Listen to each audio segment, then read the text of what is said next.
Morning guys, today we are going to be making this awesome table runner. So I actually just bought 10 centimeters of each of the prints, and I think I bought about a meter of black. So I've made it so it's reversible. So if we flip this over, it's also got this fun repeat pattern, and I only actually bought half a meter of this and then just trimmed it along like so. And all of the quilting today has been done in my embroidery machine, so I will show you guys and have a link to this particular pattern. So let's get started. Alright guys, so let's get started. So I just bought 10 centimeters, which was the minimum from my shop, of all of these different prints that all kind of go together. I'm doing an Anzac Day theme just because they have amazing fabrics and I couldn't resist. And then I bought half a meter of this, and what I'm going to do is I'm going to piece it all together and make that the center of the backing. So it's actually going to be reversible, so I kind of get 2 out of 1. And then my solid color is a black. So I didn't know how much I needed, so I've bought a meter. So we'll see how we go. So what I want to do is I've got the fabric folded in half and then in half again. And I want to line up the folded edge along the squares to make sure that it's all lined up. And then most times when you buy fabric, you need to square up the edge. So I'm just going to line the ruler up like this and just score off that little excess bit at the start like that. And now I'm going to cut my 2.5 strips or inch strips. But I'm not going to go to this because this will be potentially used later. So I'm just going to put that aside. And then with these pieces, now that I've cut that, I'm going to keep it. Actually, I'm going to open it because they're a different thickness on the edge. So now I'm going to line this up along the squares again. And I'm going to chop off this end like that, because we don't want that bit in it. So I'm just going to start like a pile of rubbish. It happens. And so then I want to do, I think I want to do 12-inch strips. Everything in this video will be in inches because all the quilting stuff comes in inches. So I'm just going to cut them into 12-inch strips like this. I'm going to go the whole way along.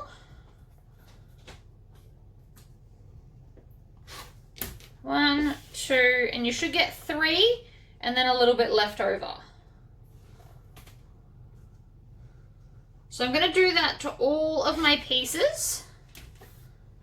I'm going to put that in a separate pile. I want to keep that. So they're my keeping and this is my rubbish. So I will do all of the rest of those off camera. So I'm going to cut all of those up like that and get 3 pieces. And then I'm going to take some of my black. And so then again, this is actually a really nice black. I got it again from my local quilt store. It's nice and thick and it's just really good for quilting. So I'm going to again square up my edge and just cut off that excess to make sure it's all even. And then again, I'm going to cut some 2.5-inch strips.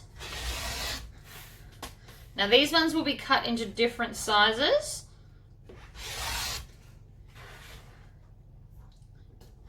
So I'll just cut 3 for the minute.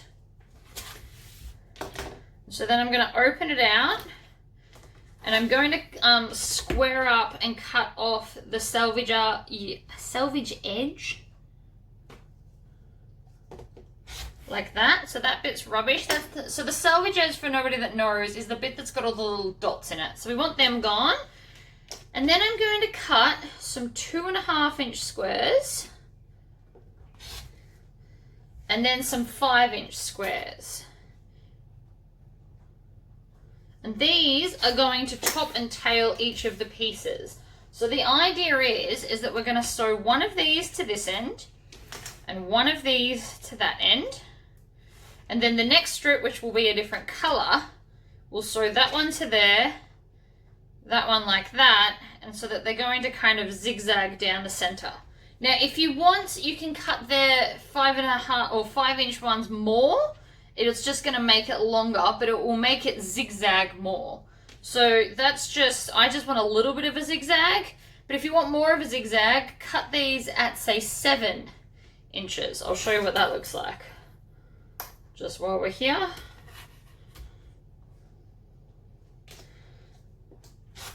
So if we do 7, you get more of a zigzag. Where's my other square piece gone now? See, now I've lost it. So there, like that, and then a longer one. So you're just gonna get more of a zigzag. In fact, I think I like more. So I might stick with my 7-inch strips. So I'm gonna do 7-inch and then 2.5-inch squares. So for every strip you've got, you need a matching set of the black. So I'm gonna cut all of that up and then we're gonna head over to the machine. I've got all my pieces cut. I may or may not have enough of the black. I'm actually not sure. So what I'm going to do is I'm just going to start with the squares and I want to start sewing them on the ends. So I'm just, these don't really have a right or wrong side, but obviously this one does. So if you've got 2 prints, you want to put right sides together. Now I'm using a size 14 needle in this. If you're on a domestic, just use like a standard 80. And I'm using Rasant thread in like a normal polyester size. And I'm gonna do a 1/4 inch seam allowance for everything. Now I actually don't need to backstitch. And to make sure that I've got these going on both sides, I'm going to turn one of them up the wrong way, so it's upside down, so that the small square is gonna go on the other side. And I can just chain stitch these through. So anything that's a directional print, which is probably half of them because, you know, whatever. Like the flowers won't matter if they're upside down or not. So I'm just going to sew a square on all of my pieces. And anything that's directional, you might want to consider sewing it on the other side so that you can have them both sides of the zigzag. So I'm just going to chain stitch all of these pieces. Now I've got 15 pieces. I have no idea what size this is going to turn out to be. I didn't do the math, I'm winging it. If it's not long enough, I can actually stitch some black sashing in between everything to make it longer. That's something fun that I can consider. I am literally just winging this. You probably can't tell at the end of the video. I'm sure it's going to look amazing. I don't have a pattern for this, but I'm happy to write one up if you guys want it, and I can give it away for free in my Facebook group. For those that watch me on YouTube and you don't have Facebook, if you email me, I will send you a copy of the pattern.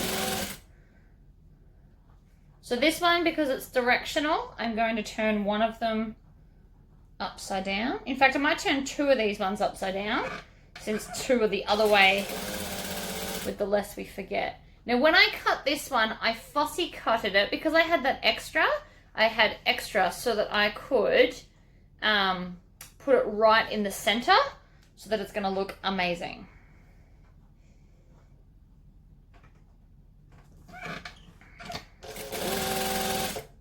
So then we just got the last color here. Now, I don't think this is going to be big enough for me.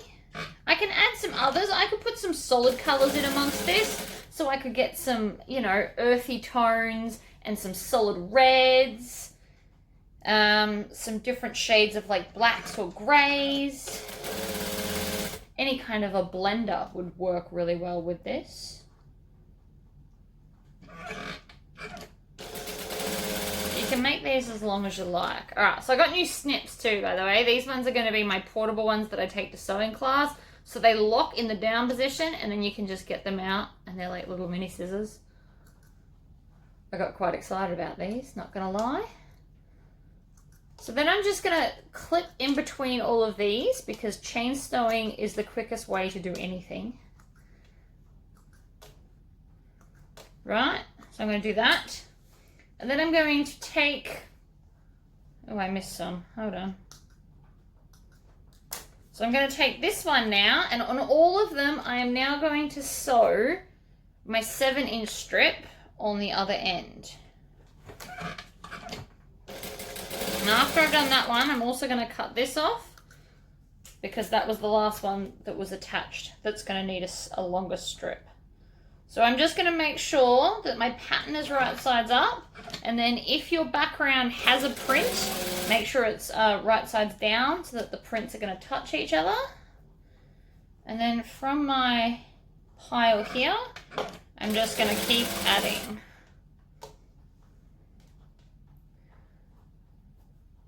This would also be really fun if you wanted to do a Christmas table runner or an Easter. Halloween I have a different plan for, so stay tuned for that.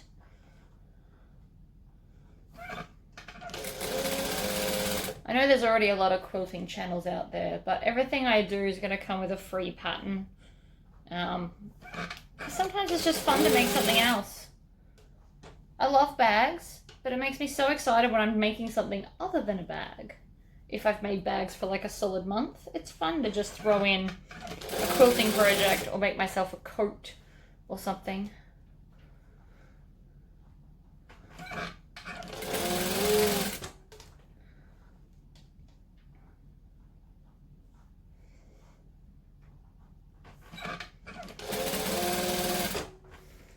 Alright, so these are all the ones attached. I'm actually going to leave them attached and push them off the table so that they don't get confused with the ones that I haven't done yet. And then we're going to go to the ironing board and we're going to iron all of these, because for best quilting you want to do ironing. I'll be using my large steam iron because steaming your seams is a good way to get them nice and flat. Now if you're on a domestic machine, you can buy a 1/4 inch foot so that you can just butt the fabric up into the edge of the foot and it will sew a perfect 1/4 inch seam on everything. They are super handy if you're going to start doing a lot of quilting. So all the fabric I bought for this costs, I think, about $45, $43? I don't know. But it's from like a fun little quilt store near me. So none of this is from Spotlight. And they have a bunch of awesome Anzac stuff. Okay, so I've cut some extras, which is okay because I'm probably going to get some solids. So now I'm just going to separate all of these out. So you just want to snip in between your chain stitching joins. Now the main difference between quilting and normal sewing is you don't need to backstitch. You can, but it's not necessary because we're still going to stitch all of this down all over again. So I'm just going to make sure, I'm also going to pull this one out because now we are heading to the ironing board with our pile of stuff. My iron is all heated up. Now, there's a general rule that you always want to iron to the dark side because that way you're less likely to be able to see your fabric through the darker side of the fabric. So you always iron the top, and then we're going to lift this part up and then push it back like so. So I'm going to do that to both ends. So you iron it, and then we're going to push that back, and you can even shoot it with a shot of steam if you like. And so then that's one. So we're going to do this to all of them.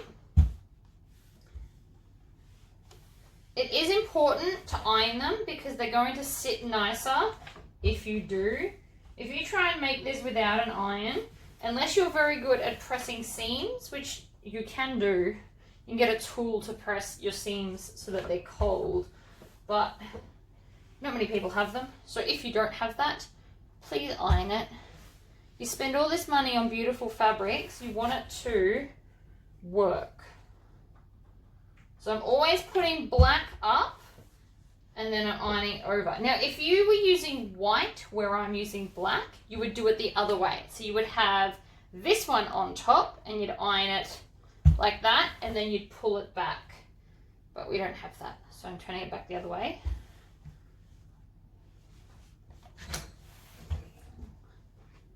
I'm just going to stack them up over here. We're going to keep going. So once all this is done, I'm going to lay them out on the table. I have a sneaking suspicion I'm going to need more. I don't think this is enough. In which case, to combat that problem, you would just buy either more types of fabric or more of each type. I've got a couple of solids in the cupboard that I think go well with this. I think I've got a red, like a deep red, and a bit of a sandy mustardy kind of colour. So I'm going to make up some of those off camera just to add to my strips, just so I've got a little bit more going on. And I'm also going to sash in between them because I think it's going to be pretty. So I'm going to cut all of that in a second. So I'm going to turn this off so you're not watching me iron over and over and over. And when we come back, I'll show you the next lot of stuff we need. Okay, so when you're laying them out, I'm going to start with, so I'm going to have all the prints facing me, and then I'm just going to, so I've got this one like this, and so now I want to make sure that the next one goes on in the opposite direction so we get that zigzag look. I don't want to have two prints together. I've also done those extra planes I was talking about just to kind of add them in and get the colors mixed up a bit. Now you can do this so that the pattern perfectly repeats itself, or you can just kind of randomly add them in, which is probably more what I'm going to do. So then that one can go there. I'm going to put this one up the top where you guys can't see. Now I can still tell that this is not going to be long enough for my table. So what I'm going to do is I'm going to add that sashing I was talking about. So what that means is that I'm going to have to cut a whole bunch of just 1-inch black strips. So I'm going to have like a black strip in between it all. It's going to give it a very different look, but I still think it's going to look fabulous. I mean, it doesn't look different to you because you didn't know the original plan. This is the original plan, I guess. But I also think the other one has the potential to look better. Now, the reason I am laying it out completely is because I want to make sure that I have all of these going the correct way. And I want to make sure that nothing is going to touch each other. So I want to make sure that all the prints are separated, because the closer I get to the end, the less likely that is to happen. So I've still got, so like down here, I kind of need a color. So I'm going to take this one out to put the color in. And then I can add this one instead. No, then that makes it upside down. See, and this is why we lay it out first. So that one is just going to sit on top of that one because it won't reach. And so I'm going to move the camera, just ignore all of my mess. I've been counting stuff all day. So then we're just going to continue up the top. Now I don't want my colours to touch because I've got enough colours here for that not to happen. And I don't think I want to end on a colour on the end either. But now if I put this here, I'm going to end with the same colour on both ends, which I also don't want. So I'm going to take out, oh, see? I'm going to take out this one and put that at the end. And then put that one in there. Like that. So that's the way I want to line it up.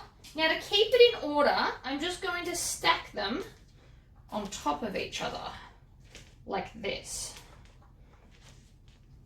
And this keeps them in the order and facing the right direction, but it's more manageable to take to my table. Oh, I can't reach the last one from here. I have to walk around the table for that, but that's all right. So that's now stacked up there. While we're here, oh, I forgot this one. Ah, see? Now I've got a whole new problem because I can't have, lest we forget, at both ends. Oh, that's annoying. All right, so all I need to do is take out this one and put this one at the end and that one in there. See? Problem solved. Okay. Then I pop that aside. You may, if your pattern's more complex, you may need to actually do that properly, but I think that's going to work out fine. So I'm now just going to cut a bunch of 1-inch strips, and then I'm going to iron them so that there's no creases. So this is actually going to create only a 1/2 inch channel in between all of the pieces, but I'm going to need a few of them. So I'm going to cut all of those. And then I'm going to iron them flat, and then we're going to go back to the sewing machine. So we're back at the machine. I've got my pile. I've also just cut a bunch of strips, and I haven't cut them the length that they need to be. I'm going to do that here, again, to save some time. So I'm going to grab the first one, and that was at the bottom like this. So now, I could even do it the other way, because that's going to work out better. So I'm going to take my aeroplane strip, and I'm going to put the black against here like this, and then I'm just going to stitch a 1/4 inch. Now I'm going to back stitch because I can't help myself, although again it's not necessary, so we're going to quilt all of this. So I'm just lining it up with my fingers. I'm not pulling on anything. You don't want to pull your fabric, especially the top piece, because if you stretch it, it's going to warp the shape of your table runner. So I'm going to pull that out. I'm going to flip it over, and then I've got a cutting mat here and a rotary cutter and a ruler, and I'm just going to cut it off so it's even with the other piece, like that. And so now I've got my first piece of sashing. So now onto that, we're going to attach the next one. So I'm going to flip this right sides over so it's right sides up against the black sashing strip.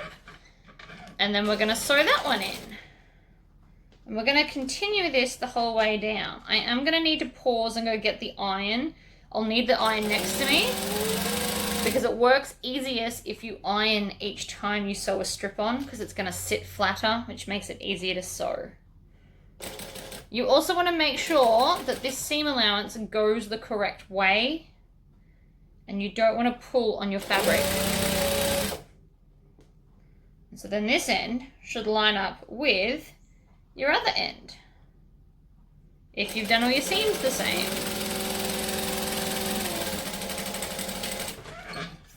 Like that. So then we have this fun little black bit in between. So it's just a subtle little bit, but it is going to extend the length of my table runner significantly. And you should get 2 pieces, like 2 strips per table runner if you're doing my size. So I'm going to need more because I do not have enough here. So I'm going to get my iron and an ironing board and bring it next to me so that I can do all of this as we go. Cut some more strips and I'll be right back. So I have my iron and I'm using a towel as my ironing board. So I'm going to grab the, I've also ironed this flat and I've got this the wrong way. So we're moving up. So now I'm going to stitch another strip to here. So I've back stitched. I'm stitching along. I'm making sure I'm not pulling this because quilting cotton, quilting cotton has quite a lot of give. So if you pull it, it will distort, which is not at all what we want. So I'm going to back stitch, and I'm going to flip this over onto my cutting board, and then, actually you don't even necessarily need this. You can just see from the back, and you can trim it off. And then I'm going to iron it. I've got a lot of mess in here. I'm not at all prepared to do a video today, but we're going to do it. So I'm just going to go over, and then you can shoot it with steam to help it press in place.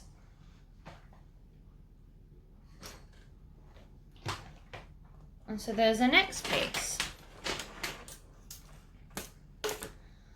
And then we grab the next one.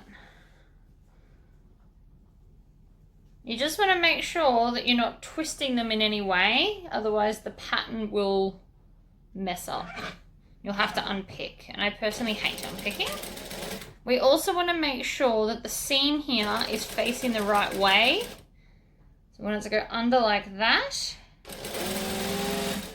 Ugh, something's caught. No, I just ran out of bobbin thread. Of course I did. Whoops. I like my snips, but they're harder to stick on my magnet than the other ones. Oh, I hate it when my bobbin gets stuck. The easiest way to get the bobbin out if it gets stuck is just clip it back in and pull it back out again. Works like a charm every time. So I'm just going to unthread the bit that can get knotted, and then I'm going to wind a bobbin. Now these bobbins take longer because the thread is thinner, which is not a bad thing, it just means it holds more actual thread.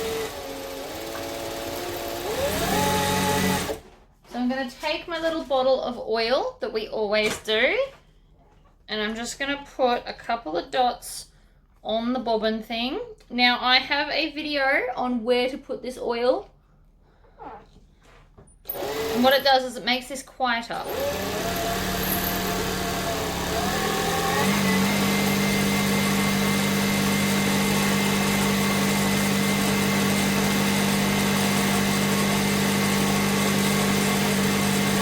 That's enough.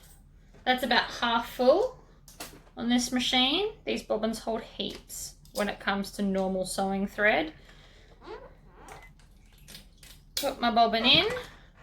And then I'm just going to tie my old piece back here to my new piece, and then just pull it through the tricky bits. I can re-thread my machine, but that was way quicker. And I'm all about speed because I have a lot to do. I actually shouldn't be doing this now. I have orders I should be doing, but I want one. As ridiculous as that sounds.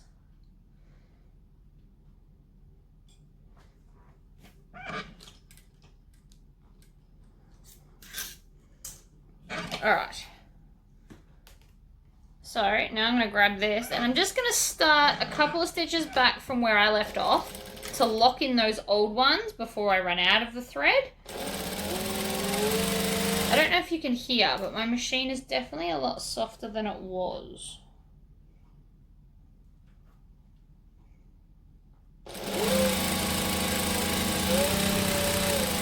We're going to back stitch because it's habit. And then I want to come over this end and trim off some of these tails. I'm getting a lot of tails and I don't like them. They make it look messier than it is. It's actually looking quite neat, really. So then again, I'm going to actually turn my automatic steam on and then just steam that open. And then there's the next one. So then we're back to sashing.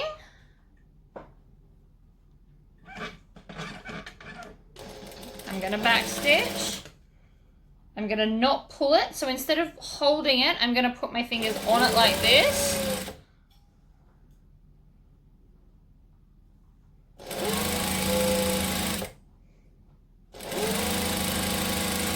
And then I'm going to back stitch at this end, pull it out, trim it off, flip it over and line it up with that. You can rotary cut that or you can just trim it. And then again, we're going to iron it. I'm not sure how much we're going to do before I turn the camera off and just get to the end.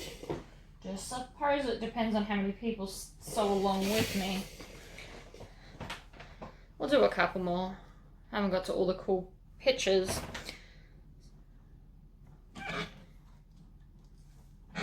Alright, so I'm going to stitch and back stitch. You also want to start thinking about what kind of quilting you want to do on top of this, because you've got a couple of options. I'm actually thinking I might do it with my embroidery machine, just to show you guys something different, because I thought that would be fun. So my embroidery machine, you can actually hoop all the layers and then just quilt the everything, really. Just quilt everything. So I can put like a picture of a running stitch army tank if I can find one, or I could maybe even design one if my machine loves me. This might have to be in 2 pieces, this video. It might be a top piece and then the quilting. Obviously, if I wanted to, I could just quilt lines, like I could do a diagonal crisscross or anything. I could do anything.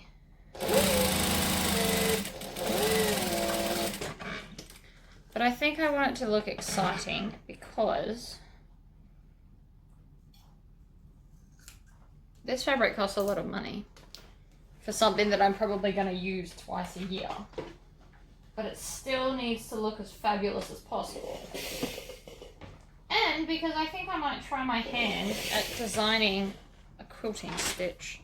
And I'll practice on something else that isn't this first. Alright, so I'm going to grab our next one and continue on. And then I might stop there and we'll come back when I have finished all of the pieces, because there are still lots to go. But this is jelly roll friendly. So if you've got a jelly roll that you've had sitting there for ages and you like it, not love it, maybe put your favorite color mixed in with it and you might love it some more. Okay. So I will be back once all these pieces are sewn together. So I have finished my table runner top. As you can see, it's now all stitched together. So what I did is I folded it right sides together and then I just squared up the corners. So any little like dodgy sticky outy bits, I've just used a ruler and a rotary cutter and cut them off. So before I did that, I made sure that these were perfectly level. I've also given it another really good iron so it's nice and flat. I used a steam iron. I went slowly because I think my iron is dying. So that is now done. So now I've got this piece of quilt backing here. This was actually left over from a different quilt, which is always a good thing. So what you can do is you can lay it out. Now when you're doing this, you always want your batting to be bigger than your project. So it needs to be able to stick out a little bit. Doesn't have to be heaps, but definitely a little bit. So I'm just going to make sure that this piece is right. I just assumed it was. If not, I've got a bag of other bits. Alright, so I'm pretty happy with that. So now that that's like that, I'm going to take my quilt basting spray. So this is going to basically temporarily glue all the layers together. So I'm going to fold it back in half. I'm going to have it fairly far away. Now it's advised that you do this in a well-ventilated area, so you shouldn't be sniffing this stuff. You shouldn't sniff anything in a can, really. And then I'm just going to lay it down, and I'm just kind of going to smooth it out. I'm not dragging, there's not a lot of pressure on my hands, but there's just a little bit. So then we're going to move it so you guys can see. I'm going to fold this half back, and you'll feel when you get to half, because it won't want to move anymore. I'm going to take this side and smooth it down. Again, not hard. Just nice and gently. Get out any kind of bumps and lumps. Like so. And then I'm going to, just with my rotary cutter and ruler, just chop it off about here. So I just want to leave, I'm going to leave about, I don't know, 2 inches at each side. I just got taller because I'm standing on my, I don't know, leg vibrating machine. Now don't throw this out because you could always make matching table runners, not table runners, sorry, placemats with it. So this can still be used in bags and other projects. So there's plenty there for something else. So now we need to make our back piece. Now the simplest way to do it is obviously just pick one color and stick it underneath. So for this, I could potentially choose these beautiful flowers or a solid red. I actually have a different thing. So just off camera, I actually bought 1/2 meter of this really cool repeat design. So what I'm going to do is I'm going to cut them, all 6 of them up, so that I can have them repeating on the other side. So I'm actually going to turn them the other way and have them repeating along there, and I will fill the gaps with some black. So this will actually make it so I can have like a fun reversible one, but a quicker way to do this is just pick a solid color and cut it out. So I am going to move and start cutting that up, and then we'll move to the sewing machine and we will do that. Never mind. Thought it might actually be good for you guys to see how I'm going to cut it up. So I'm just going to color it at the start of each of the color changes. So that bit I don't need. And then I'm just going to cut it right here at the color change. And then again. And I only have to move it when I can't cut any more along here. And before I sew all these together, I'm either going to see if I can match up the tanks, and if they don't match up, I'm going to cut them off and join it at a blank like this so that it looks continuous. So I'm just going to pop all of those in a pile, and then I'm going to give them a good iron before I do any of this, and then I'll see how I can line them up to get the most out of it, because it's about a 45 centimeter repeat on this particular pattern. But again, you don't have to do it this way if you don't want to. You could just do a very simple plain back. But apparently I don't like to do things simply. Alright, last one to chop off. So that will go in the bin. And then I can start lining them up. So that one is actually a copy of that there, but we don't necessarily care about that. So what I'm going to do is I'm going to cut this directly at the edge of the tank that isn't a whole tank, and I'm going to do the same to this. I'm going to cut it right at the edge, and I'm going to make sure that my quilt block or my rulers line up along that bottom edge and just chop that off.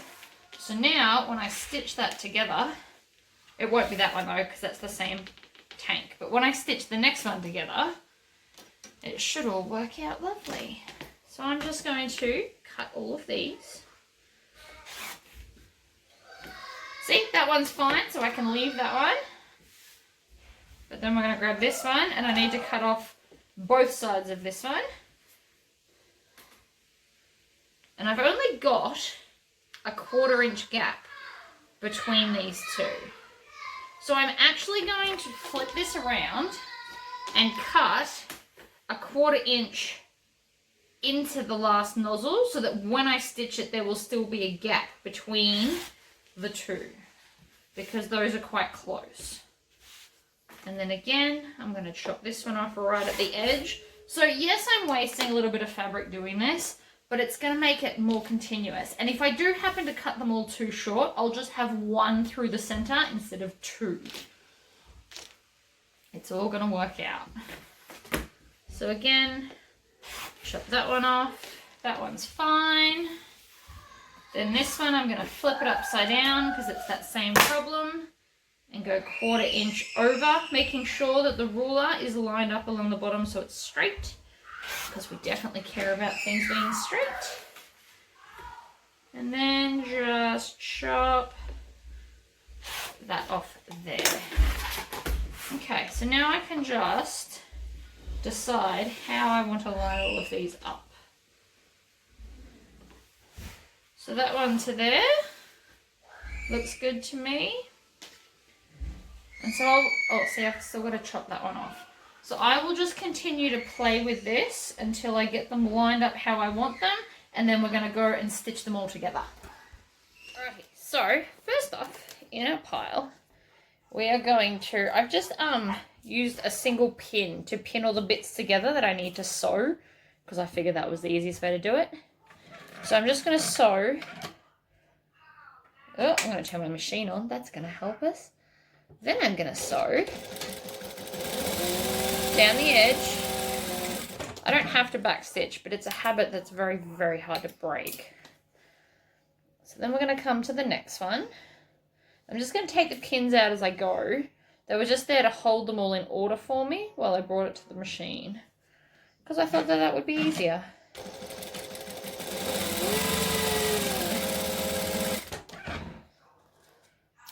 And then trim here. And then I know I've got 2 more. So that's 1, 2, and then just 1 more. There you go, because there's 4 pieces, so 3 pins. So we're just going to join those. So we're sewing these right sides together so that they can be one continuous line. Now I've measured my table runner and I need to make this approximately 56 inches. So it's going to just slightly hang over each edge to be the same size as our quilt batting. Not backing. Now I am going to go just quickly. I know I've just turned the camera on, but I have to turn it off again. I am going to go and iron these flat.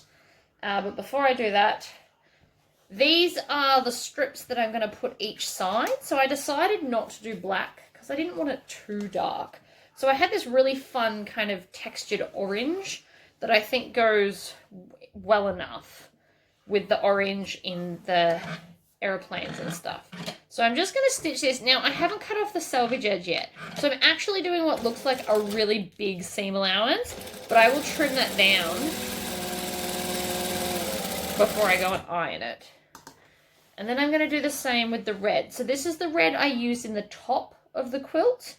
I was going to use the mustardy yellow color, but I don't have enough left. So I thought, you know, those two will still look nice and it all kind of incorporates into each other.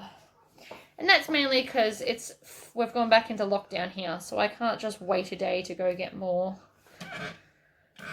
Alright, so I'm going to do the same again. I'm going to leave it a little bit extra so I can cut off the selvage edge. The selvage edge on this particular piece of fabric is smaller than the other one, which is why the seams look like they're different sizes. Now I'm also going to cut this down to 56 inches. This is obviously just twice the width of fabric, which is too much, but 1 width wasn't enough. So I'm going to trim this down. I'll just use scissors, iron them all open, and then trim them to 56 inches, and then we'll come back and join them to the pieces all together. Alrighty, so it's all ironed. I'm going to take the orange one and put it on the top. Doesn't really matter. It's just what I've decided to do. You'll also notice I'm not changing the thread color. You're not going to see it, so it's not really a big deal. Again, you probably don't need to backstitch, but it's a habit that I can't stop. And you want to make sure that you're not pulling and stretching this top piece. I always put my hands down onto it instead of holding it and pulling it.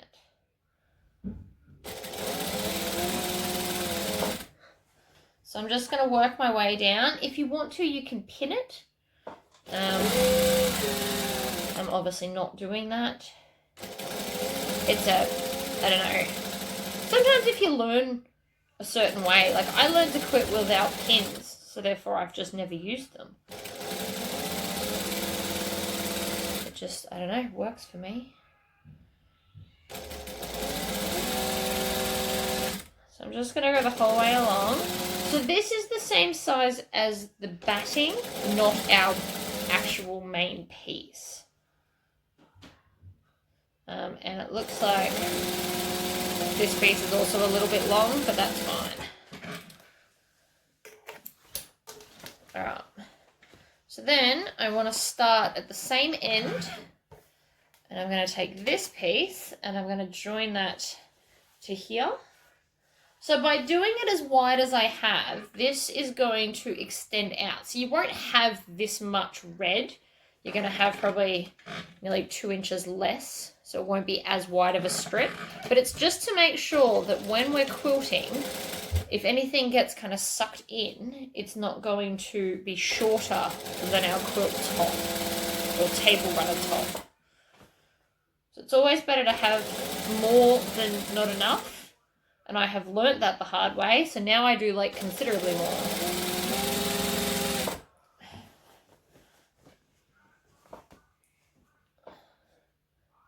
The quilting part's never been my strong point, which is why we're going to do it the way we're going to do it today.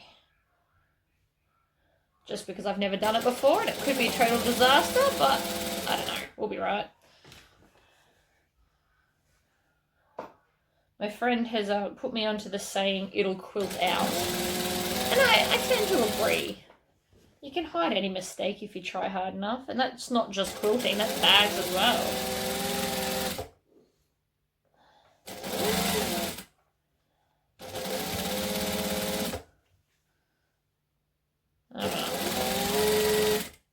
I didn't even cut the solids a perfectly even amount. Near enough really was good enough for this because it's longer, so it's fine. Alright, one final iron. So I'm going to go iron that flat, and so that's now our backing. I like it, it's nice and bright. And so we're going to bind it in black, by the way, so that'll tie it all in. So I'm going to give it one more iron, and then we're going to go and attach it to the rest of it.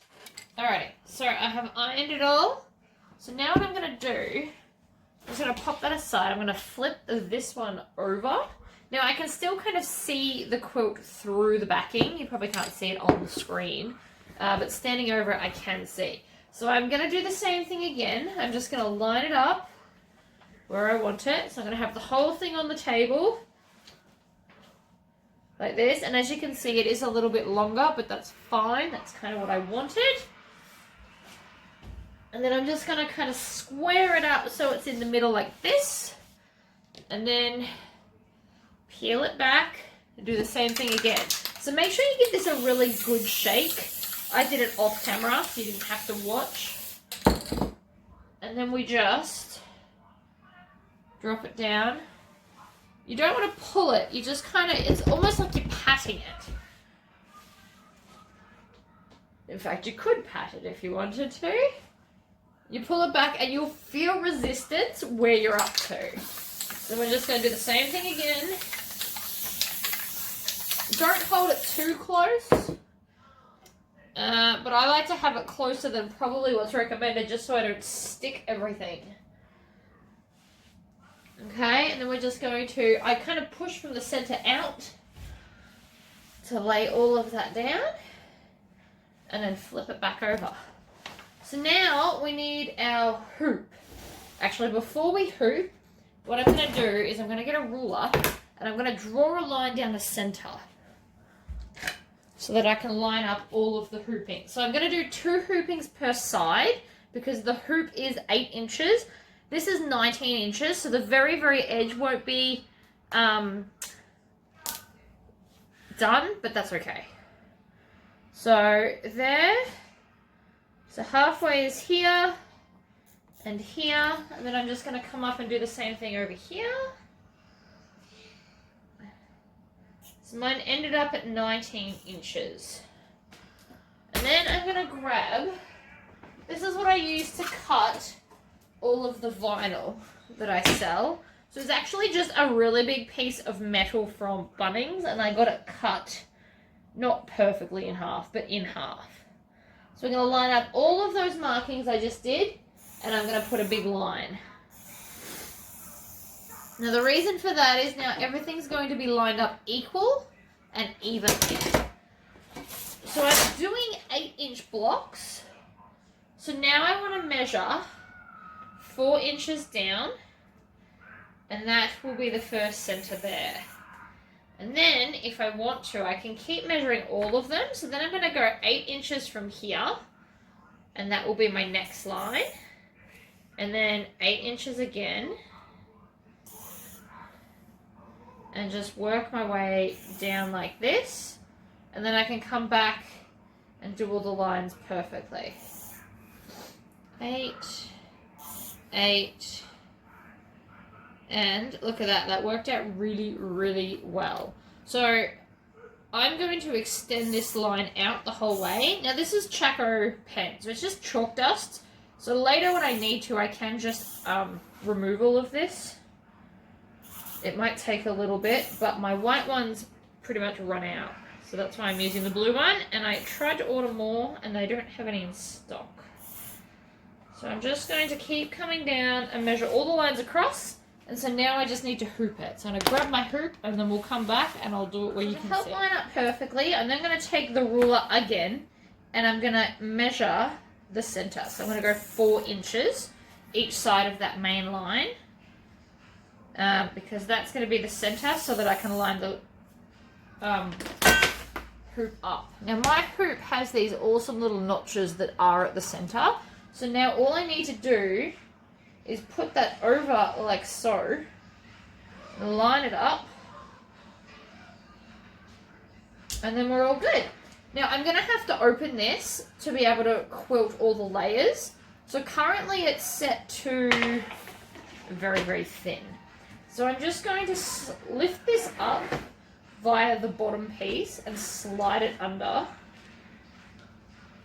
And then I'm going to have to check because I don't know if I've loosened it enough.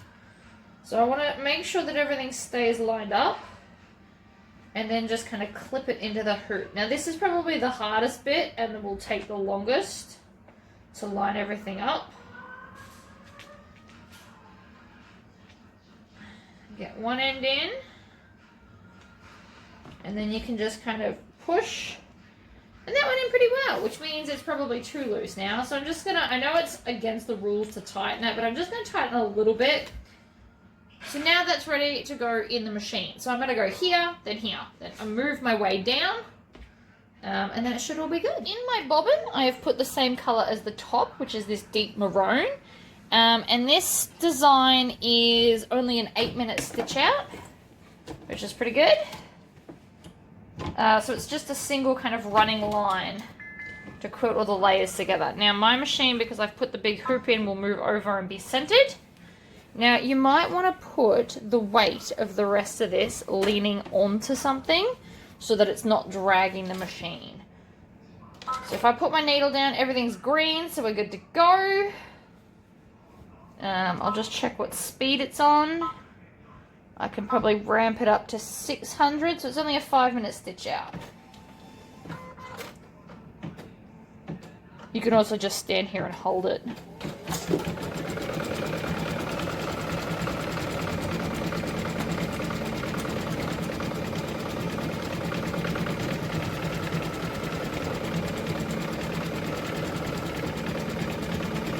So it's doing more of a bean stitch than a running stitch, so it's kind of going over itself, which makes the line thicker and stronger, so I like that. When I put the binding on, it's going to hide a little bit of that, but that probably doesn't matter. I could have this I got off Etsy, this quilting design, and the lady had an offer where if you buy 3 you only pay for 2. So I got a star one, I got a circles one, and I don't remember the other one I got. But this is now just going to stitch out. And so when I'm finished, I will just keep re-hooping, and so I will come back and show you what it looks like when we're all finished. So I'm up to this last little bit, and my maths was wrong. It finished there, but I needed to go halfway down. So this is now the middle of the next section. So I took just my scrap of orange and I've basting sprayed it to the edge of the excess, but not on the actual quilt part, so that I can hoop it up and then do these last 2. I'm probably gonna skip the bottom half of the stitches, but I just want the top half done so that it goes all the way across. Another thing I forgot to mention earlier is I actually put along this edge, all 4 edges, I get 6mm or 1/4 inch double-sided tape, and I put the double-sided tape on, so it helps me when I'm hooping to hold it all in place for when I pick it up. So I push it all down, I'm about ready to change it, and then I roll up the corners. I don't know if I'm going to be able to do this on camera because it's kind of in my way, but I grab opposite corners and then bring it over to the hoop, and then stick it in. So you got to try and find the top like that. And then I'm just going to push down and head towards a corner. Now that clipped really, really easily because there's no thickness here. So even though I know you're not supposed to do it, I am just going to wind this a little bit tighter so it holds. I don't want it to pop off halfway through. That's going to wreck my whole table runner and I'll be shattered. All right, so I'm going to go put this in. I'm going to do the last two and then we can hopefully finish it off if I don't get too tired because it's already 9:30 at night here. All right, so I actually decided to babysit it. So I didn't even stitch on this. This was purely just for hooping. So I haven't wasted any of that fabric. Oh, sorry, I got like 2 stitches there. It pulls off. So that piece is still fine to use for other things. So it's all done. I'm really loving how it's looking. So now I'm just going to go around. You can do this with scissors or your rotary cutter and ruler. And I'm just going to cut it all the same as the top piece. So I'm making sure I'm not cutting the top piece. And again, lots of people prefer to do this with a rotary cutter and a ruler. My rotary cutter is getting very, very blunt though. So I think this is going to work out best for me today. Just cut that off. Now I won't be keeping this bit. I have no use for tiny little pieces like this. So that can go in the bin. Bring it back and come along the bottom and we'll cut this bit off as well. What's good about the fact that I did this bottom of the pattern is it's holding that piece down really nicely. I like how it's worked out. So again, I don't have much going on right at the edge, but it doesn't have to. I think it's going to still look amazing. So I'm quite happy. Now I think I'm going to bind it in black. I was tossing up between black and red. But I think black's going to look good. And I'm just going to flip it over and show you what the back looks like. Because it's a bit hard to see the pattern on the front. But on the back, it's come out really cool. So I used the same colour thread in the back and the front. I do still have to come along and clip off all of the tails. So I will do that with my snips at the very, very end. So now we just need to bind it. So I'm going to cut 2-inch strips and then I'm going to join them all together where you put them one across, one down and sew diagonally. And so I'm going to do all of that and then we're going to go and we're going to bind it. Okay, let's make the binding. So I've got my first piece. So I've cut them all into 2-inch strips. Some people like to use 2 1/4 or 2 1/2, depends on how thick you want your binding. Now I've left the selvage edges on because I'm just going to line these up so that the selvage edge hangs off. So you've got one going this way, then you take the next one and put it so it creates a corner. And I'm just overhanging all of the selvage edge parts, and then we're just going to sew diagonally across it. Like this. Now if you've got a print, you put right sides together. If not, this is how I do it. So I have it straight like this, and then I flip it once, and then grab the next piece. And that way, all of the joins are going to be on the same side. And then I just put the next one in. I'm going to chain stitch them all. I didn't even maths how many I need. I've just cut 5. Because I need about 1 1/2 for each of the long sides. And I'll need more than half for the end. So I've just guessed how many I'll need. It's always better to have too much than not enough. Otherwise you've got to join another piece of binding to your other piece of binding that's attached to a quilt. So it's harder to sew. Alright, so now I'm just going to separate these. And I'm going to grab some scissors. I've only got little ones next to me. So the first thing I'm going to do is going to cut up. Then I'm going to cut diagonally across, leaving about 1/4 inch seam allowance. So that we've got this angle. And that's what these pieces look like. So like an angle with an extra bit because I left it overhanging. If you wanted to pre-cut off your selvage edge, you could just line the very, very edges up and sew straight across. I'm going to cut all of this off and then I'm going to go to the iron and iron these seams out open and flat so that they're less bulky. I'm just going to cut all of these down while I'm sitting. Obviously this would be quicker if I had had different scissors next to me, but that's okay. Right, so you want to open out this seam and press it flat and open. I know it's a bit hard to see because I'm on black, but we're going to press all of them like that and then just give the whole strip an iron, and then we'll be back. Alright, so I've also ironed it in half because that's going to make it easy to attach, and I'm now going to cut off the end with, or one of the ends with a selvage edge, so that's the bit that I can start with. So I've got my quilt, I guess, table runner. Now I'm going to start on a long side, and I'm going to start kind of not at a corner. You never want to start at a corner, so I'm kind of going to start like an arm's length up. And then I'm also going to leave about a hand's width hanging over. So now I'm just going to pop this under the needle, and I'm just going to sew a 1/4 inch seam along the edge. So we're going to stitch and back stitch. Now if you're on a domestic machine, you may want to consider putting on a walking foot to help get all of this through.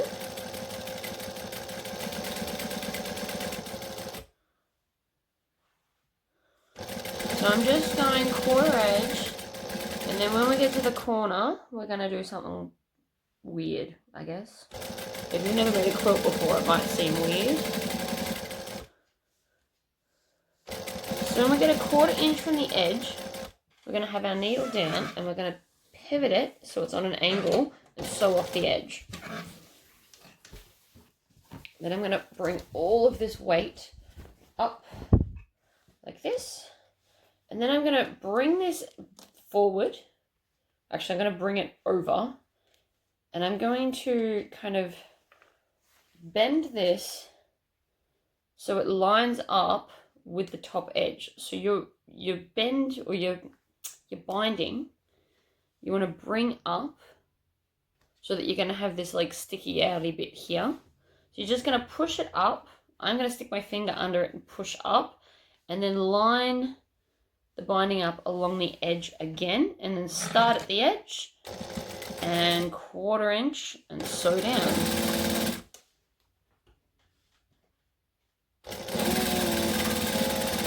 We're going to do that to all 4 edges. So I'm just holding it and then lining it up. And so we're going to do one more stitch, pivot onto an angle like that, and sew off the end. And then I'm going to bring it around, so I'm going to stick my finger under and then line it up along the edge again, and off we go.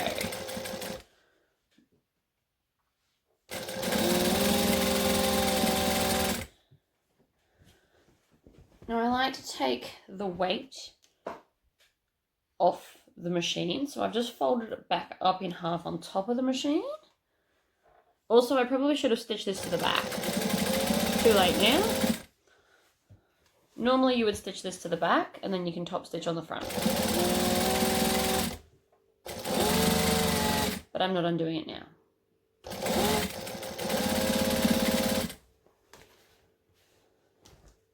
About halfway on this side. Always try and stop with your needle in the down position. And if your machine has that option where you can make it automatically do it, do that.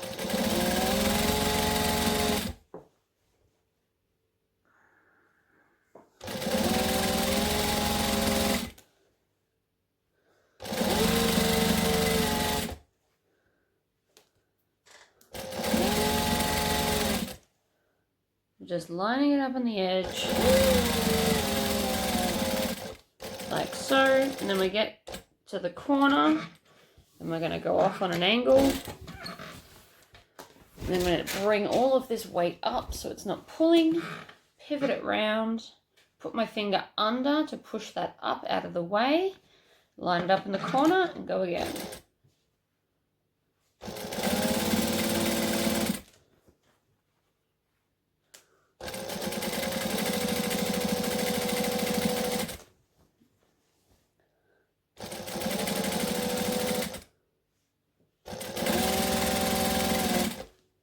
Alright, so this is our last corner. Needle down, angle off the edge.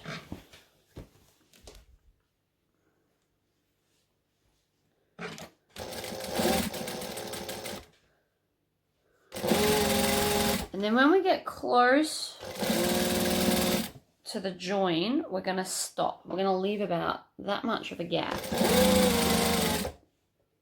so that we can join our two ends.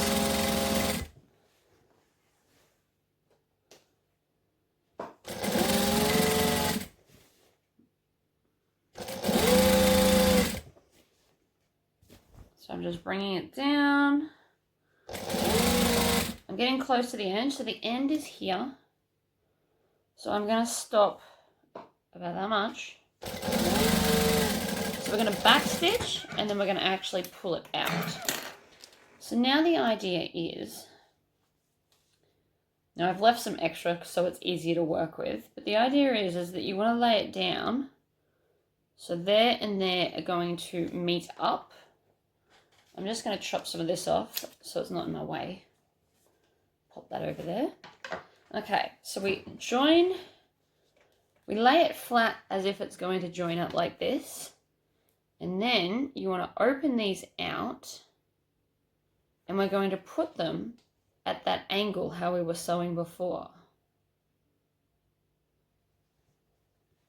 So the idea is that we're going to do that so that the right sides or the folded part touch, but we're going to do it closer so that there's no gap and you've got the same angled joints. You can't necessarily tell which was the first and the last. So we're going to put it up against each other like this. And this is why we want to leave a decent gap, because now we've got to twist it. So here to here, put it on an angle like this. And we're going to pop it into the machine.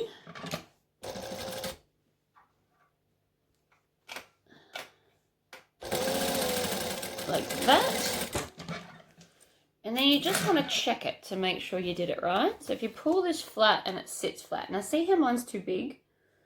I should have gone for more fabric. So you never cut it off before you check, because I just very clearly did that wrong. In my defense, it's 5:30 in the morning. And I haven't binded a quilt in a very long time, like over a year. So I'm okay with that. But it's an easy fix. I just clipped the stitching that I did, problem solved. So I'm going to fold that like that and crease it, and then bring this one up so it's touching, and crease that as well. So now I can see where the join needs to be. There. And that crease. And so now I can just join the creases. Now you need to bring this closer, because otherwise it's not going to fit.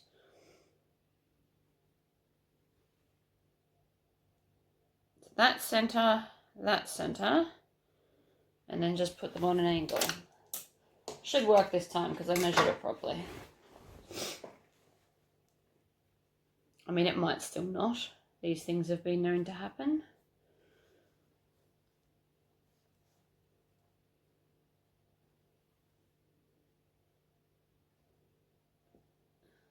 Bend there, bend there. So if you put the bends in the center and then just kind of flatten it out, you should be able to sew it.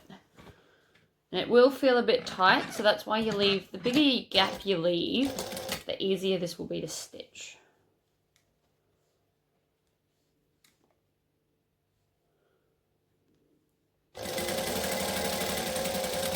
Alright, let's try that. Right, so that's much better. So that now sits flat when I pull it like this, so I can now chop off this excess, like that. And then we're just going to sew that last little bit. So lift up the needle, put your foot underneath, and we're going to back stitch, and then we're going to stitch. Like that. And we're going to back stitch. the back-to-back stitching, by the way, so that everything joins up nicely. Now, if you need to, you can come along and trim off all those edges. But the idea is now that from the other side, you're going to pull it up and over, and it hides that edge. So I'm just going to start from here, because this is where I currently am.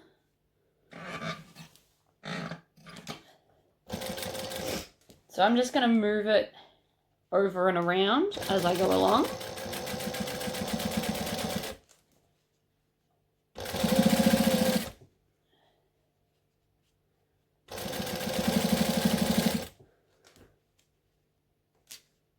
You want to make sure that you're covering over the binding, or over the edge.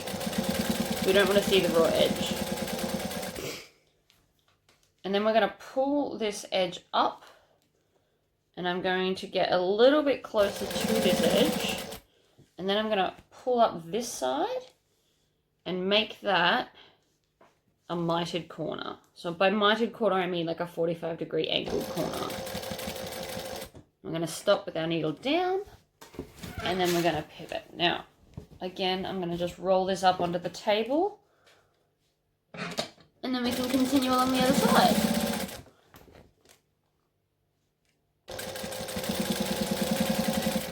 And again, a walking foot really helps if your machine can't do layers well.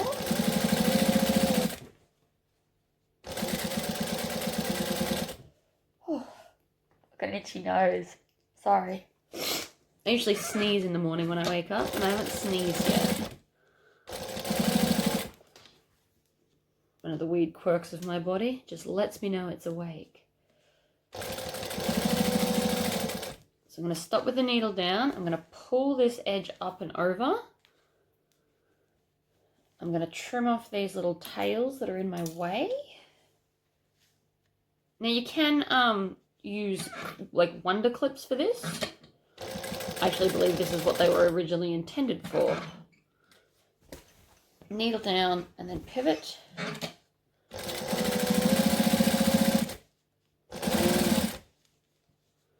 I'm just tucking all of the loose ends into the quilt, and then they're getting bound inside it so that we won't see them. Now some people do hand stitch this, so you can get an invisible thread and do kind of like a zigzag so it's not seen right on the edge. I'm not big on hand stitching in general. If you've watched any of my videos, you already know this.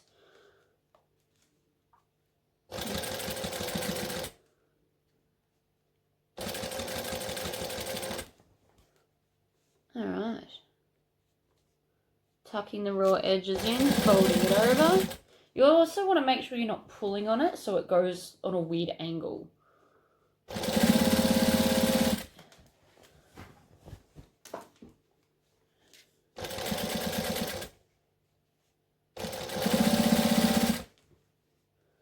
I know quite a few people that just do it a section at a time like this, and then I know some people that like to bind the whole thing with wonder clips and then just zoom along. So you can do it either way. Genuinely doesn't matter.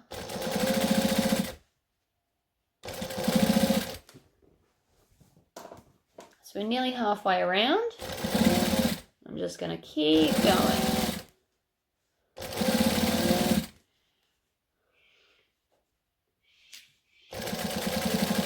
You do eventually get faster and faster at this. I'm a little bit out of practice. I know that about myself, but it's fine. I'm not really in a hurry. Everyone's asleep.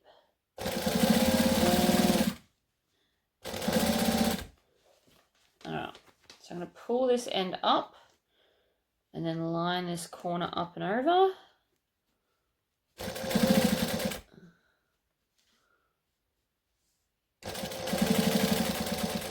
Needle down, pivot, take the weight of the quilt onto the table. So if you're on a domestic, my advice would be to sit at the right end of the table so that you've got all of the left for your quilt or table runner or whatever you're making to sit on. Because if it hangs off the edge of the table, it's going to pull and and it's going to make it super hard to stitch and you're going to hurt your shoulders.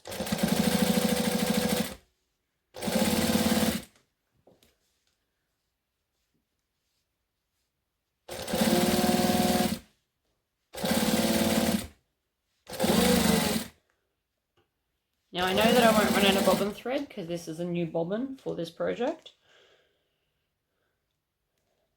But also if that's not the case, make sure you check on your bobbin so that you're not stitching air. Needle down, pivot. Alright, so on the home stretch.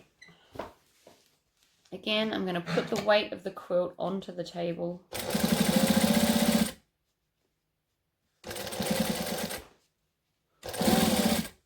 Needle down.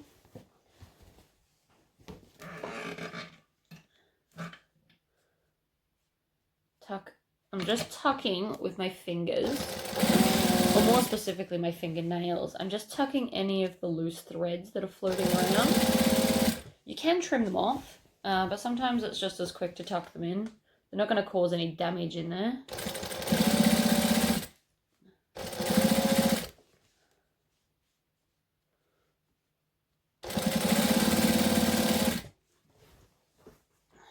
So here's the end. So we've only got like a little bit to go, which is kind of cool. I also really like how the back of this quilt turned out. So it's going to be really nice to make it reversible.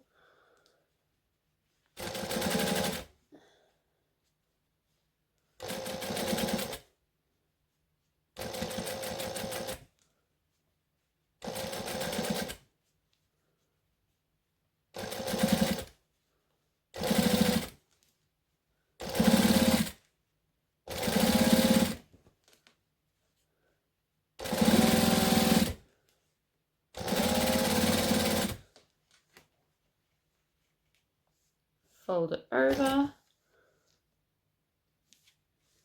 Now, we're just going to poke that last little bit in there. And backstitch, because we're back to the start. And then trim off those tails. And you are done. I also use black as binding because it's a very forgiving colour. Now I just need to come along and trim off all the tails from the quilting machine, because it just leaves little tails every now and again, mainly at the start and the end. But sometimes like one time I ran out of bobbin thread, another time the machine decided to misbehave, so I've got some extra threads going on, so I just need to trim all those off and then you're done. I think it came out really cool. So there you go. One, I know it's a very wide table runner, but I wanted that. I think it come out great. So there you go, guys. If you decide to make one, please come show me in my group. I love to see what other people come up with. It makes me happy. I don't know. It's like sewing porn. Anyway, you guys have a great day, and I'll see you next time. Bye!